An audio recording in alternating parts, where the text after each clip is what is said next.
Right, hello guys, welcome back to another video. The sun isn't out like it was last time, unfortunately, but the weather is still relatively nice. It's not coat weather to walk around in. It's fairly mild at that time of the year now, where it's like, do I wear a coat or do I not wear a coat to go out? If you wear a coat, you'll end up too hot. If you don't wear a coat, you'll end up too cold.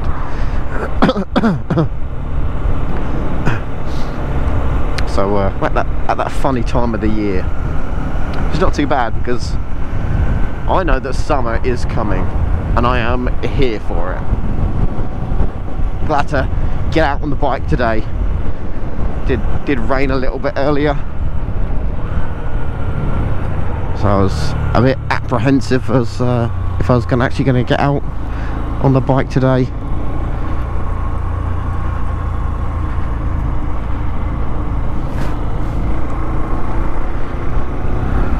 Trying to remember to do me lifesavers all the time.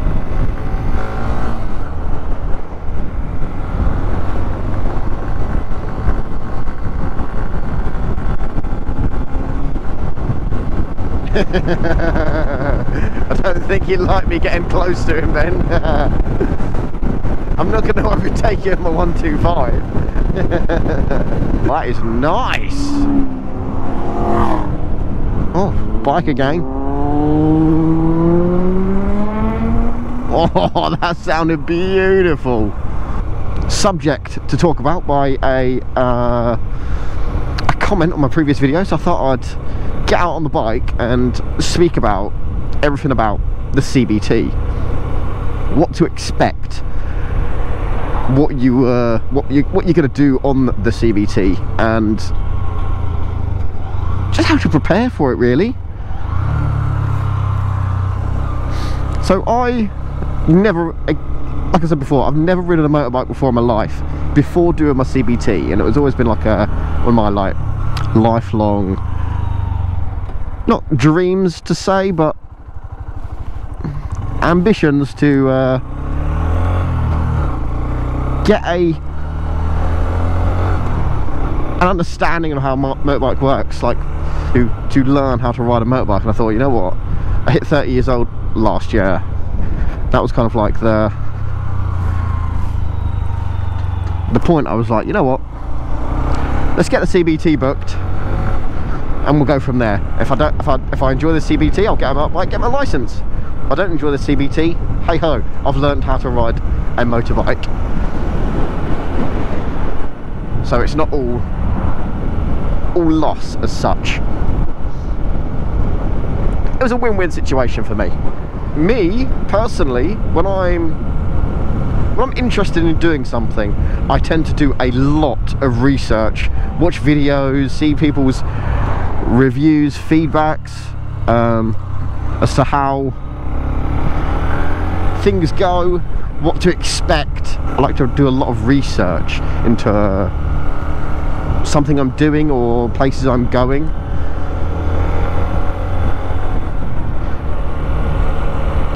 It just kind of reassures me. Then I know what to expect. I don't like going into something completely blind. I'd like to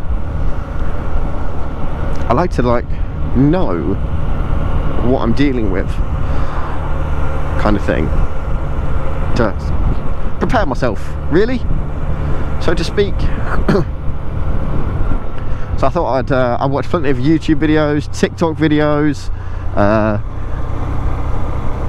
anything and everything really, just to try and prepare myself for the CBT, because obviously I'd never ridden a motorbike before. So I thought, if I do some searching online as to how to prepare myself, what to prepare myself for, how to prepare myself, what kind of gear did I need and things like that. So I brought a motorbike helmet previously because I got into go-karting. Yeah, so I brought a helmet a month or so previous to my CBT, so I could use it for go-karting as well, because I didn't want to use those stinky old helmets that everyone else uses. So I'd already got a helmet for that. I love it when people sit up my backside. So I already had the helmet. I mean, I don't think it's a necessity. I think you can I'd obviously double check but with your riding school, but I'm pretty sure they can supply you with a helmet and jacket and things like that. All you need to do is all I took with me, I brought a second-hand jacket locally for about 30 quid. It was a Risha jacket. It fitted perfectly. The guy there, one of the guys checking over our kit before we even left the site to go to the like off-road playground bit, where we'd done our CBT. He checked it before we even left there and said that I brought a good jacket because it's a Risha jacket, which really, it gave me like that little bit of confidence. Gloves, I can't remember if I brought my gloves before or after my CBT. I think it was before, just because was it before? I'm not sure now.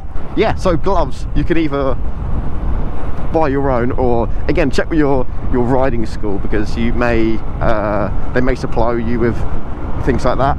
I rode in jeans, and then I brought these like mid-height Vans, MTE, like made for the elements kind of thing. Again, I brought them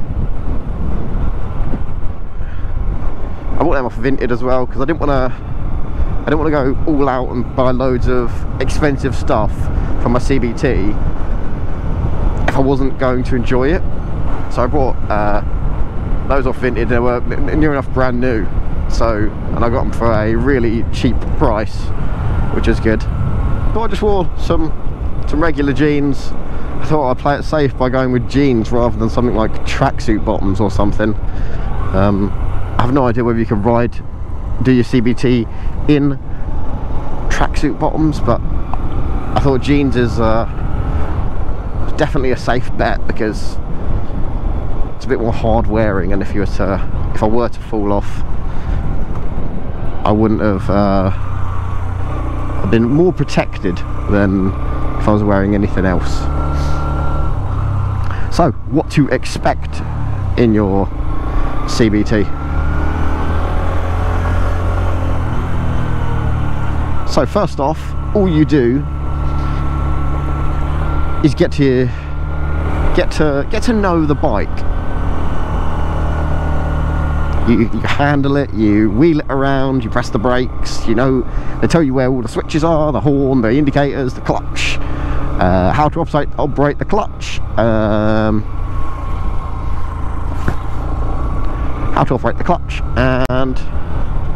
just like the basic controls really. Like have a look at, like, check your oil level, check your chain, just like the basic essentials before you even ride a motorbike. Which I know it may sound silly if you're a car driver and you're used to doing stuff like that, but it can be so overlooked riding two wheels. Right, so after you've done the whole get to know the bike, you are then, oh, hello buddy cat, hello.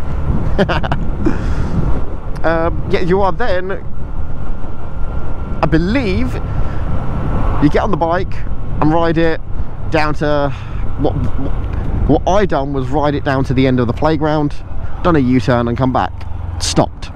Everyone took it in turns, so we could all get used to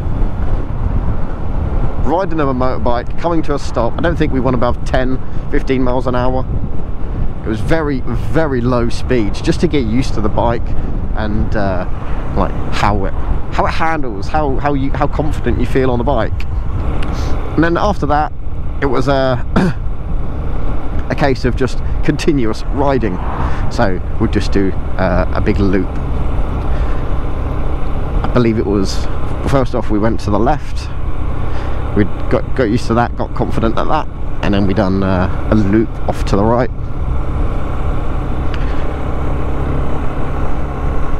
Which again, just gain confidence in using the bike, steering, cornering, low speeds again, low speeds.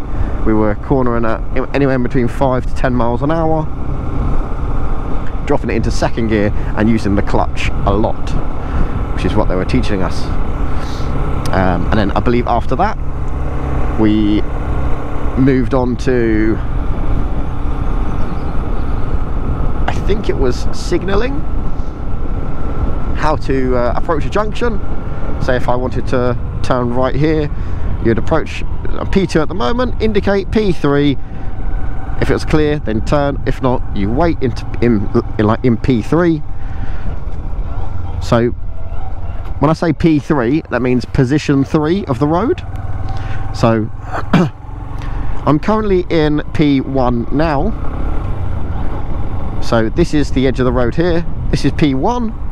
P2 is in the middle, and then P3 is where I am right now. So if you were to imagine it, a car driving down the road like that van was there, so the wheel closest to the curb, that wants to be your P1, your position 1, and then P2 is smack bang in the middle of the road, and then P3 is where the car's driver's side tyres would be. That's position 3. And you don't want to be in P1, because if you're in P1, position 1, like this, for other cars behind you, like this, that gives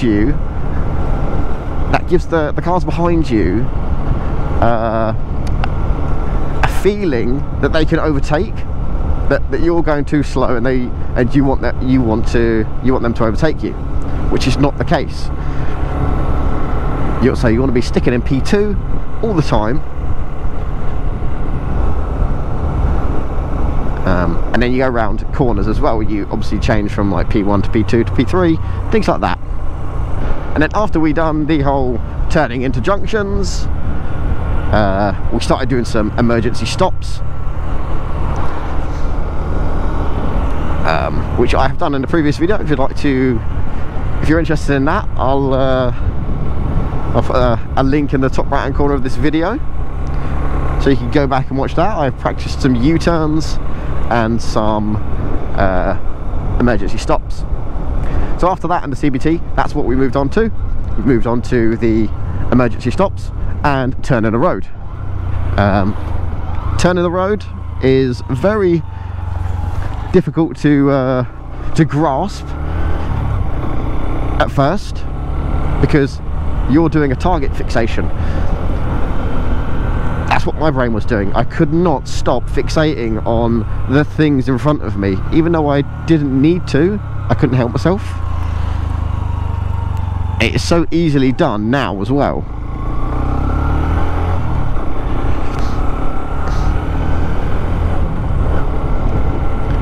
So once you do your turn of the road and your emergency stops, I believe after that,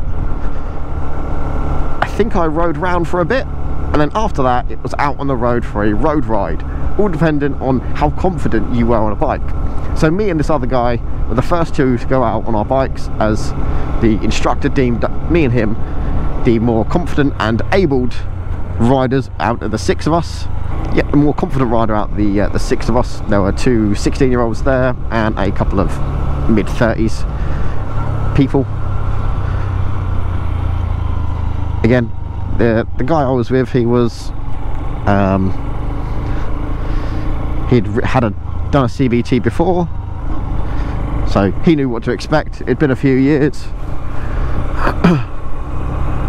So he'd done it. I'd never done a CBT before, but the instructor was convinced I'd ridden a motorbike before, so I took that as a very big compliment, because I hadn't ever ridden a motorbike before.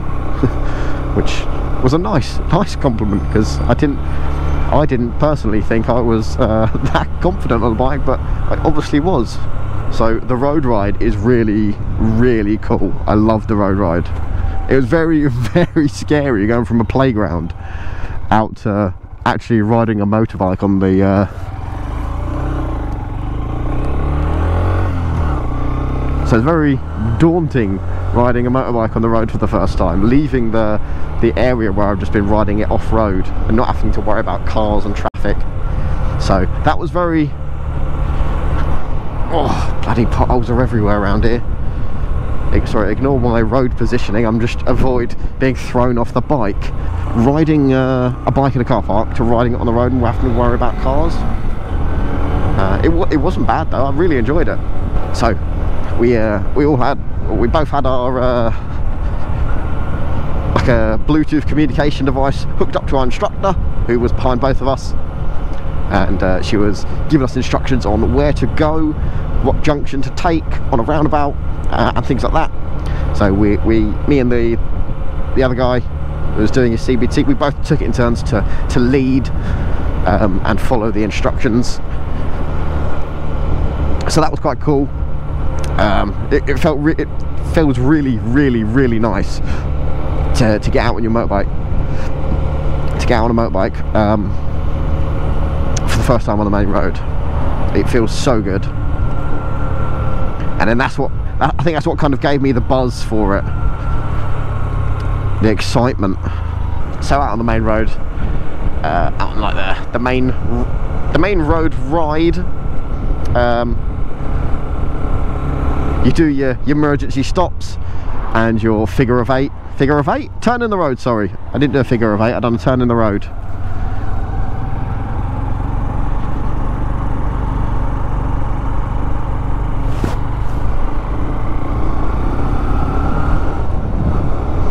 So you do a turn in the road.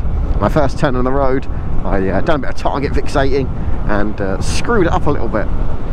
The instructor was very, very good in helping me stop target fixating, which helped me out to do it again, and I done it properly and done it as it should be done.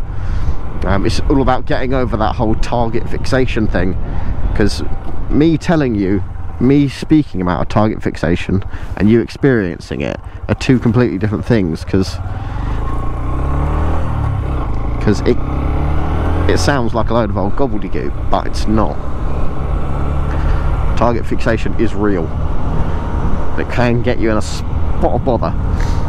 So once you've done your turn in the road, your emergency stop, bloody hell, road's horrendous. You turn in the road and your emergency stop, you then just go out for a ride, experiencing different environments, speed limits and things like that. And then I believe that is everything for the CBT. It's just to give you like the absolute basic training needed to be able to ride a motorbike safely on the road. And then after that, it's all down to you whether you want to pursue it, get a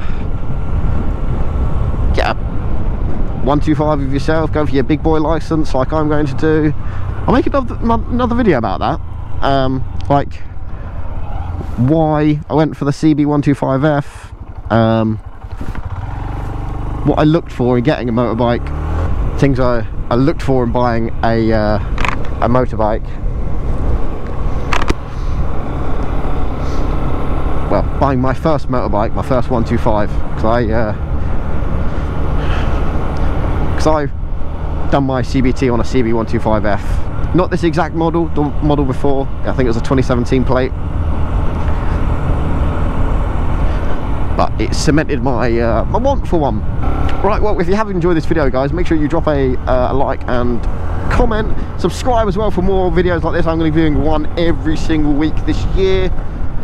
And hopefully beyond, because I really enjoy making these videos. So let's get it up to 60, hopefully, fingers crossed.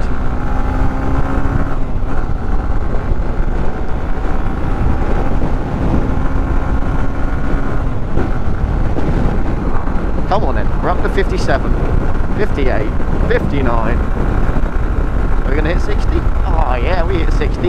Nice. Lovely. Nice way to end the video. Getting it up to 60 miles an hour. Doing that for the first time is scary as hell, but it's so adrenaline rushing as well. Anyway guys, if you have enjoyed this video, please make sure you like and subscribe. Comment below how your CBT went. I know we've got a few Australian viewers popping into the videos and subscribe to the channel now, which is really cool. So, like, Australian guys, how does your obtaining your bike license goes? I'm completely unaware of how that license system works, so if you could explain it to me in the comments as well, that'd be really good. But anyway guys, thank you very much. I will catch you in the next video. Ride safe.